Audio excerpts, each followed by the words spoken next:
जोहार TPL news आपण मन स्वागत करछि मो सागर जेना आसंतु देखिबा प्रमुख खबर।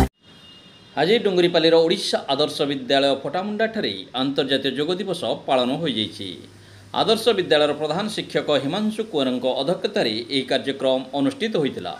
एही योग दिवस कार्यक्रम रे विद्यालयर शिक्षक शिक्षयित्री छात्र छात्री और अभिभावक माने जोग देथिले।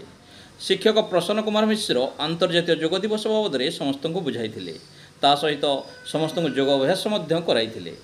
आम दैनंदिन जीवन में योगर भूमिका उपकारिता और केउ केउ योग कले आम शरीर सुस्थ रहिबो से विषय प्रसन्न सारे समस्त को बुझाई। विद्यालयर प्रधान शिक्षक हिमांशु कुंवर अंतर्जातीय योग दिवस कहीं पालन करा जाउची और आम देश भारत में योगर केते गुरुत्वपूर्ण भूमिका रही ताहा बुझाई। से कही आगर विद्यालय नथिला थिला मुनि ऋषि मानक आश्रम से आश्रम रे रही छात्र छात्री माने पाठ पढ़ुथिले।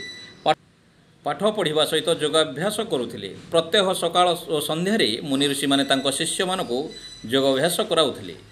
आम भारत में बहु पुरातन कालरू योग करा जाउछि, सेथिपय आम समस्ते योग करिबा और सुस्थ रहिबा बोली कहिथिले।